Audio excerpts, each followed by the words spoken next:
கண்ட கண்ட விஷயங்கள்ல மகிழ்ச்சி கிடையாது. இவங்க என்ன பாராட்டணும், இவங்க என்ன புகழணும். ஒரு கோபத்துல நாம எடுத்த முடிவு வாழ்க்கையின் போக்கையே மாற்றி விட்டிருக்கும். நாம இப்ப யோசிப்போம். அது நம்ம அப்ப எடுக்காம இருந்திருக்கலாம். வள்ளல் பெருமானார் விழித்திருன்னார். தனித்திரு, பசித்திரு, விழித்திரு. தூங்குவீங்களா நீங்க பர்த்ல குழந்தைய போட்டு படுக்கிறீங்க. இல்ல ஒரு பொது இடத்துல படுக்கிறீங்க. யாராவது குழந்தைய தூக்கிட்டு போயிடுவாங்களோன்னு எப்படி படுத்துட்டு இருப்பீங்க? அப்படி கொஞ்சம் யாராவது யார் அப்படின்னு எழுந்துப்போம். ஏன்? நிறைய பேர் சொல்றாங்க கல்ச்சர், கல்ச்சர். இங்க ஒரு கல்ச்சர், அங்க ஒரு என்ன பேசிக் கல்ச்சர்ன்னு எனக்கு தோணும். உங்க கல்ச்சர் வேற, எங்க கல்ச்சர் வேறன்னு சொல்றவங்க கிட்ட ஒரே கல்ச்சர் தான்யா. நம்ம எந்த குற்றமே நம்ம பண்ண மாட்டோம். எல்லாத்துலயும் பக்காவா இருப்போம். சுதந்திரம் என்பது என்ன தெரியுங்களா? சின்ன விஷயம் தான். கர்ணனினுடைய வஞ்சம் மொத்த கதையுமே மாத்துச்சு.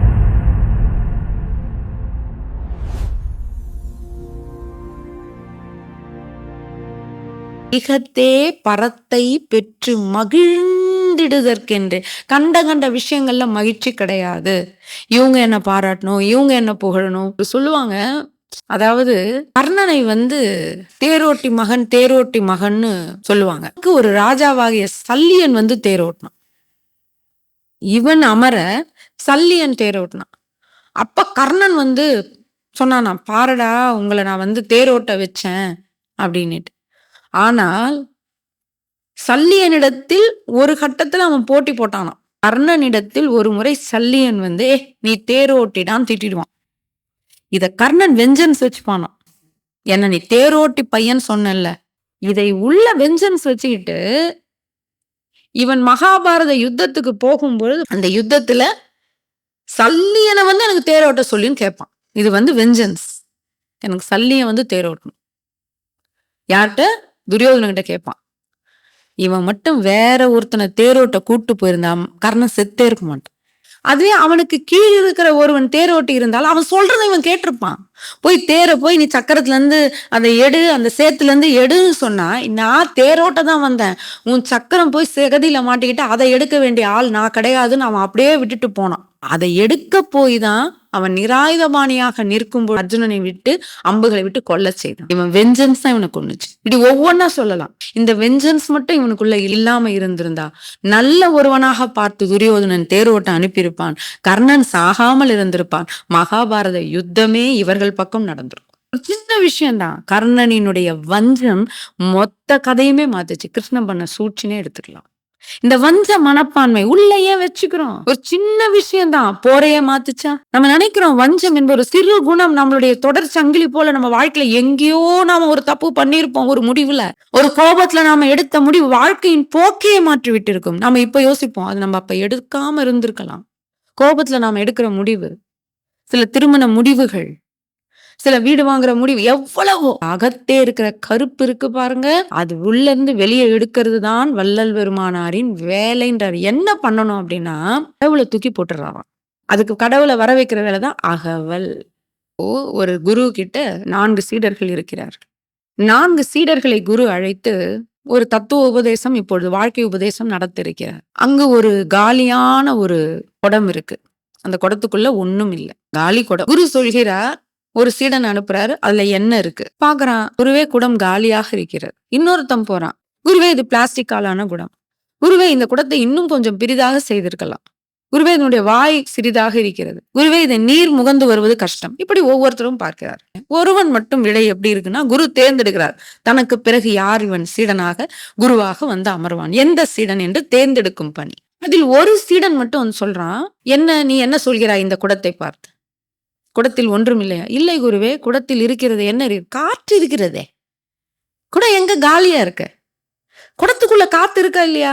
இடம் இருக்கா இல்லையா? வெளி இருக்கா இல்லையா? அவன் சொல்றான், குருவே குடத்துக்குள்ள காத்து இருக்கு. குரு பிடிச்சிட்ட. சரி, மற்ற சீடர்கள் என்ன சொல்றாங்க? குடத்துக்குள்ள காத்து இருக்கு. இப்பொழுது உங்களுக்குள் ஒரு போட்டி. இந்த காற்றை எப்படி எடுப்பீர்கள்? இப்பொழுது எனக்கு இந்த குடத்தில் உள்ள காற்று வெளியேற வேண்டும், எப்படி எடுப்பீர்கள்? ஒவ்வொருத்தரும் ஒவ்வொரு மாதிரி சொல்றாங்க. இது கடினம் குருவேன்னு ஒருத்தன் சொல்றான், குருவே இந்த மாதிரிலாம் பண்ணா எடுத்துடலாம் குருவே காற்றை, இல்ல குடத்தையே உடச்சி போட்டுடலாம் குருவே. இதெல்லாம் பதில். அந்த காற்று இருக்கிறதுன்னு சொன்னா பாருங்க, இப்ப அவனே பதிலுக்கு வரான். குருவே ஒரு வினாடி அவகாசம். என்ன சொல்லிட்டு பக்கத்துல இருக்க ஒரு கிணத்துல இருந்து தண்ணி எடுத்துட்டு அந்த குடத்துல ஊத்தணும். குருவே இப்பொழுது காற்று இல்லை. என்ன இருக்கிறது? நீர் தான் இருக்கிறது. காற்று வெளியேறிடுச்சு. இதை வேதாத்ரி மகிழ்ச்சி சொல்றார், நீர் நிறைந்த பாண்டத்துள் காற்றேறாது. ஒரு நீர் நிறைந்த பாண்டத்துக்குள்ள காற்று ஏறுமா? சின்ன விஷயம்தான். மகான்கள் பெரிய உபதேசம் கொடுப்பாங்க. நீ காத்தை எடுக்கணும்னு ஏன் நினைக்கிற? நீரை நிரப்பிடு அதுல. அதுபோல உள்ளத்துக்குள்ள இருக்கிற அழுக்கை எடுக்கணும்னு நீ நினைக்காத. உள்ள கடவுளை போட்டுரு. அதைத்தான் ஐயா பண்றார். பார்த்தாலும் அழுக்குதான். ராமகிருஷ்ண பரமஹம்சர் சொல்லுவாரு, எப்பா உலகம் ரொம்ப அழுக்கா இருக்கு, போனா அப்படியே கரிய பூசிட்டு வர வேண்டியதுதான். அப்ப என்ன பண்ணலாம்னா, அவர் சொல்றாரு, பலாப்பழம்லாம் யாராவது பிரிச்சிருக்கீங்களா? பலாப்பழத்தை பிரிப்பீங்களா? அப்ப என்ன பண்ணணும்? கையில எண்ணெய் பூசிக்கணும். கையில நல்ல எண்ணெய் பூசிக்கிட்டு தான் பலாப்பழத்தை பிரிப்பது போல, கடவுள் என்கிற அந்த எண்ணெய கையிலையும் உடம்புலையும் மனசுலயும் பூசிக்கோங்க. உலக வாழ்க்கை எனும் பலாப்பழம் என்கிற பிசின போய் பிரிங்க. ஒட்டவே ஒட்டாது. இல்லைன்னா கை ஒட்டிக்கிச்சுன்னு வச்சுக்கோங்க. அதை பிரிக்க எவ்வளவு சிரமப்படுறோம். இப்படியெல்லாம் மகான்களும் ஞானிகளும் அந்த கடவுளை நமக்குள்ள திணிக்கிறாங்க. கடவுளோட போ, எது செய்வதாக இருந்தாலும் கடவுளோடு போ. அதைத்தான் ஐயா சொல்றார். அகத்தே கருத்து புறத்தே வெளுத்திருந்த உலகோர் அனைவரையும் சகத்தே திருத்தி சன்மார்க்க சங்கத்தை அடைவித்திட. சன்மார்க்க சங்கம்னா என்ன? கடவுளை உள்ளே காண்பது. அவ்வளவுதான். இருப்பது ஒன்று, கடவுள் ஒருவரே, அவர் அருட்பெருஞ்சோதி ஆண்டவர். இவர் புதுசா ஒரு கடவுள் சொல்றாருன்னு நினைக்காதீங்க. யாரை நீங்கள் இப்படியெல்லாம் கடவுளாக மக்கள் முன்னிலையில் சொல்கிறீர்களோ பல்வேறு பெயர்களால், அந்த ஒரு கடவுளுக்கு தான்ப்பா நான் அருட்பெருஞ்சோதின்னு சொல்றேன். இவர் ஏதோ புதுசா இன்னொரு கடவுளை இவர் காமிக்கிறாரு இல்ல. எந்த கடவுள் நம்மை படைத்தும் காத்தும் அழித்தும் மறைத்தும் அருளியும் எல்லாவற்றையும் செய்து கொண்டிருக்கிறதோ அந்த கடவுளுக்கு ஐயா அருட்பெருஞ்சோதி என்று பெயர் அல்ல. அது தன்மை. அவர் வச்ச பெயர் கிடையாது. அது கடவுளின் தன்மையை சொல்றாரு. இப்ப தண்ணீர்னு சொல்றோம்ல, அது தண்ணிக்கு வச்ச பேர் இல்ல, அது அதனுடைய தன்மை. தன்ன 3 சுழி இன்னு உங்களுக்கு தெரியும்.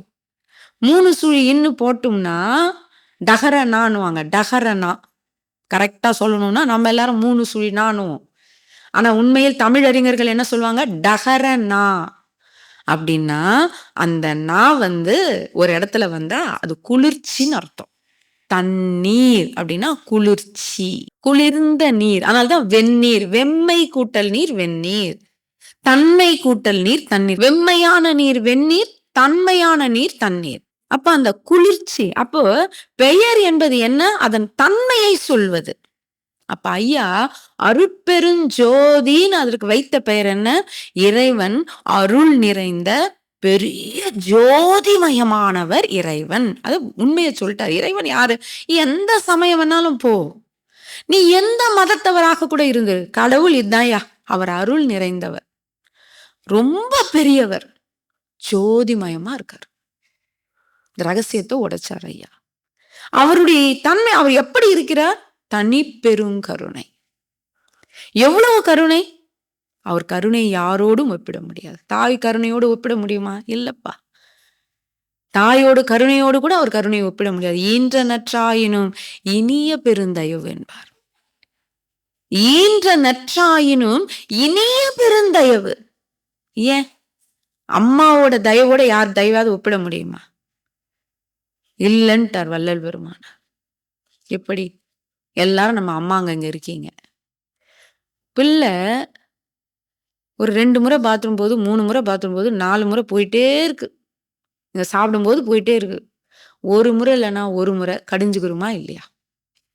என்னடா 10 வாட்டி கூப்பிடுற, கடிவுமா இல்லையா? அடிப்புமா இல்லையா? ஒரு ஒரு எவ்வளவோ இருக்கு. 10 பிள்ளைகள் இருக்கு. 10 பிள்ளைகளை ஒரு பிள்ளை கொஞ்சம் நலிஞ்சிட்டு அந்த பிள்ளை மேல பாசமா இருக்கும். கொஞ்சம் மனைவி வந்துட்டு பிள்ளை இது பண்ணா திட்டுவோம். எவ்வளவோ இருக்குல்ல. தாய்க்கு கோபமே வராது, அப்படியே அன்பாரு. அதெல்லாம் கிடையாது. சும்மா தூக்கத்துல கொஞ்சம் சலிச்சு அழுது நம்ம மேல மலை மூத்திரம் கழிச்சிச்சுன்னா இப்படியே பண்ணு. கொஞ்சமாவது கடிந்து கொள்ளாமல் திட்டாம எந்த தாய் இருக்க முடியும்? ஆண்டவர் எத்தனை முறை நாம் தவறு செய்தாலும் இறைவன் மன்னித்து கொண்டே இருக்கிறார் என்பார் வள்ளல் பெருமான். இறைவனுடைய பெருங்கருணை. வாரியார் சுவாமிகள் சொல்லுவார், அழகா சொல்லுவார் ஒரு கதை. ஒரு பழனி முருகன் கிட்ட ஒரு பையன் பக்தனா இருக்கானா. அவன் சின்ன வயசுல இருந்து பழனி முருகன் கிட்ட தான் பக்தியான். அப்ப சிறு வயதுல அவன் எதுனாலும் கடவுள்கிட்ட போய் சொன்னான், அப்பா நான் 5வது படிக்கிறேன், எனக்கு நல்ல மார்க் கொடு. கடவுள் கொடுத்துட்டாரு. அதுக்கப்புறம் 10வதுல நல்ல மார்க் கொடுத்துட்டாரு. 12வதுல நல்ல மார்க் கொடுத்துட்டாரு. ஒவ்வொரு முறையும் போய் பழனி முருகனுக்கு கோயில் மலை ஏறிட்டு அவன் கேட்கறான், அதுக்கு பிறகு நல்ல காலேஜ் குடுக்குறான். நல்ல குரூப் குடுக்குறாரு. நல்ல கேம்பஸ் இன்டர்வியூ வேலை குடுக்குறான். நல்ல மனைவி ஒரு வாட்டி நல்ல குழந்தை குடுக்கணும். எல்லாம் குடுக்குறான். முருகன் கோச்சுக்கவே மாட்டானாம். அது சொல்லிட்டு சொல்லுவாரு, இதே நீங்க போய் நிக்கிறீங்க. ஒருவர் ஒரு 10 ஒரு ரூ. 1 காயின் எடுத்துட்டு வரிசையா எல்லாருக்கும் போட்டுட்டு இருக்கீங்க. வரிசையில நிக்கிறாங்க. பிரசாதம் குடுக்குறீங்க. ஒரு தொன்னையில குடுக்குறீங்க. ஒரு தட்டுல வச்சு குடுக்குறீங்க. வாங்கிட்டே இருக்காங்க. வாங்குனவரு இன்னொரு முறை வந்து வாங்குறாரு. உங்களுக்கு தெரியுது. குடுப்பீங்க. 3வது முறையும் வந்து வாங்குறாரு. குடுப்பீங்க. 4வது முறையும் அவரே வந்து வாங்குறாரு. குடுப்பீங்க. எத்தன முறை திட்டாம குடுப்பீங்க? ஏன்பா நீ என்ன வந்து வாங்கினே இருக்கிற? எத்தன முறை வந்து வாங்குவேன்னு ஒரு வார்த்தையாவது கடிஞ்சுக்கொள்ளுமா இல்லையா? ஆனா கடவுள் கடிகிறாரா? 1 முறையா 2 முறையா அவன்கிட்ட போய் நம்ம டிமாண்ட் வைக்கிறது. அப்ப ஏன் கடவுளுக்கு நம்ம மேல கோவமே வரல? எத்தனை பிறவி எடுக்கிறோம்? எத்தனை தேகம் கேட்கிறோம்? எத்தன முறை நம்ம அவன மறந்துட்டு நம்ம போய் மேல போம்போது கடவுள் என்ன நெனச்சியா? நெனைக்கல. சரி பரவால்ல. இன்னொரு பிறவி குடுக்குறேன். அவனுக்கு நம்ம மேல கோபமே வரலையே! இன்னும் எவ்வளவு அழுக்கா இருந்தாலும் நம்மள ஏத்துப்பான் தெரியுங்களா? சொல்லுவாங்க. கடவுள் அப்படியே ஏத்துப்பாரு நம்மள. அருணகிரிநாதர் அந்த தொழுநோயாக இருந்த பொழுது ரத்தமும் சீழுமோ வடியுதாம். நாற்றம் அடிக்குதாம் அவர் உடம்புல. இது ஒரு உதாரணம் சொல்றேன். மனைவி நகுகிறாள்ன்னு சொல்றாரு பாட்டுல. என் மனைவி என்ன பார்த்து சிரிச்சுட்டாயா? அதுக்கு தான் நான் தற்கொலை பண்ணிக்க போறேன்.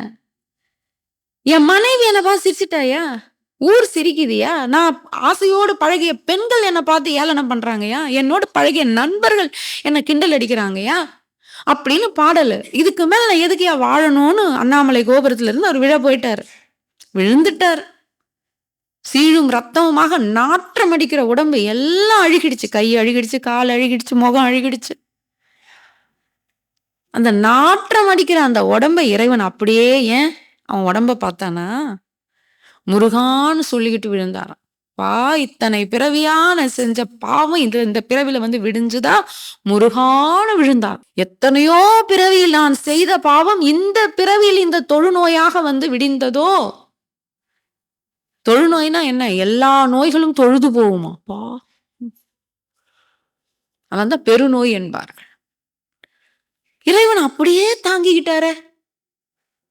யார் செய்ய முடியும் இதை? ஈன்ற நற்றாயினும் இனிய பெருந்தயவர். அதத்தான் ஐயா சொல்றாரு. தனி பெருங்கருணை. அதை அனுபவிக்கணும். கடவுளினுடைய கருணையை நம்ம அனுபவிக்கணும். நமக்கு உரிமை உள்ள பொருள் அவன் அள்ளி அள்ளி கொடுப்பான். நீ எந்த அளவுக்கு இப்போ நம்ம மழை நீர் வருகிறது. இப்போ மழை பெஞ்சிட்டு இருக்கு. நீ இவ்வளவு பாத்திரம் வச்சும் பிடிக்கலாம், இவ்வளவு பாத்திரம் வச்சும் பிடிக்கலாம், ஏரியாவும் பிடிக்கலாம், குளமாவும் பிடிக்கலாம், கடலாவும் பிடிக்கலாம். கடவுளினுடைய கருணை அப்படி நம் மீது பொழிந்து கொண்டிருக்கிறது. நீ விரிந்த மனதோடு இரு.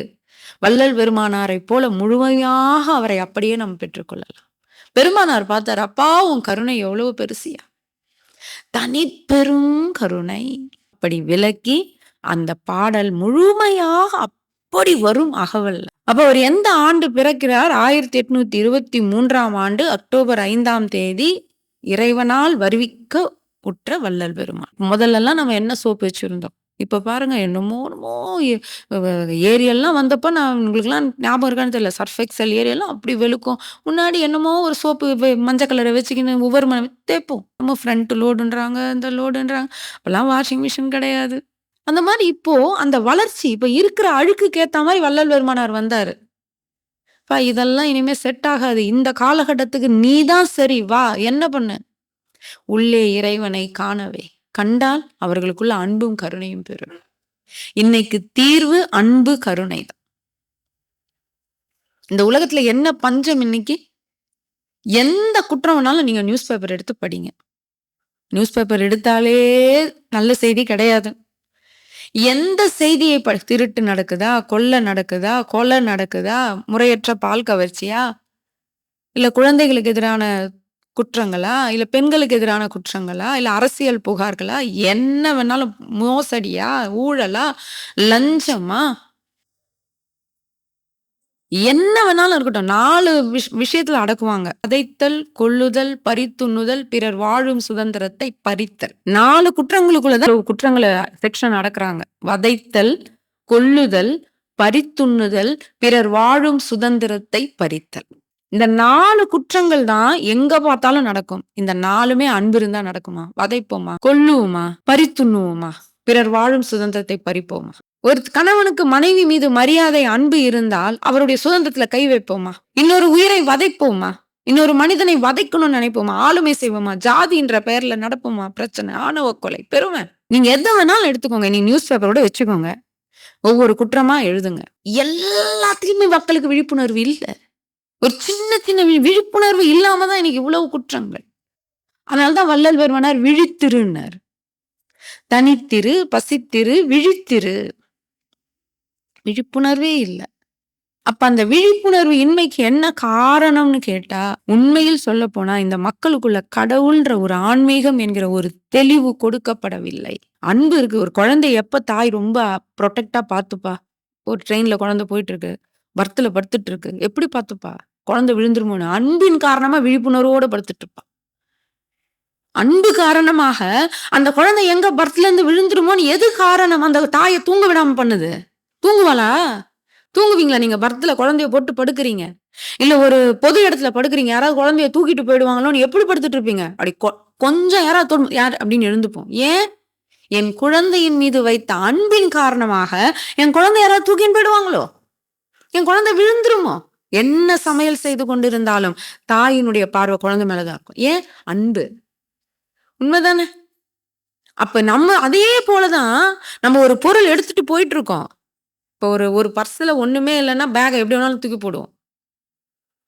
ஏதோ ஒரு கிராம் காயின் இருக்கியா எப்படி வச்சிருப்பீங்க அத? ஏன்? அது மேல வச்ச அன்பு, பற்றுன்னு சொல்லலாம். அன்பு தானே? அந்த பொருள் மீது வைத்த பற்றின் காரணமாக பேக எப்படி வச்சுப்பீங்க? விழிப்புணர்வோடு பத்திரமா வச்சுப்பீங்க. உலகை நேசிக்கல, இயற்கையை நேசிக்கல, அதனால விழிப்புணர்வு இல்ல. இதெல்லாம் எப்ப வரும்னா, நீங்க ஒன்ன நேசிக்கணும். எல்லாத்தையுமே நேசிக்கணும். அப்ப இன்னைக்கு வள்ளல் பெருமானாருடைய கான்செப்ட் உங்களுக்குள்ள போயிடுச்சுன்னா, நம்ம எந்த குற்றமே நம்ம பண்ண மாட்டோம்.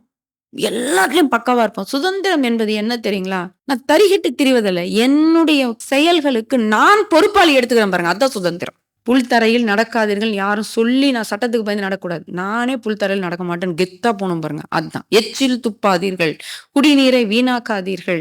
இப்படி எல்லாம் எனக்கு சொல்லி நான் சட்டத்திட்டம் போட்டு நான் அடங்கக்கூடாது. எனக்கு நானே சட்டத்திட்டம் போட்டுக்கணும். எவ்வளவு கெத்து தெரியுங்களா? சாலையில் டிராபிக் ரூல்ஸ ஃபாலோ பண்ணுங்க, சிக்னலை ஃபாலோ பண்ணுங்க. இப்படின்னு ஒருத்தன் சொன்ன பிறகு நான் நிக்கிறது இல்ல. நானே கரெக்டா இருப்பேன். இதுதான் என்னுடைய சுதந்திரமாக நான் பார்க்கிறேன். என்னை யாரும் கேட்கக்கூடாது. இதெல்லாம் தான் சன்மார்க்க நெறியாக நான் உணர்ந்தது. சன்மார்க்கம் என்ன புலால் மறுத்தலோ சாப்பாடு போடுறதோ இல்ல. சன்மார்க்கம் அது ஒரு பிரிவு தான்.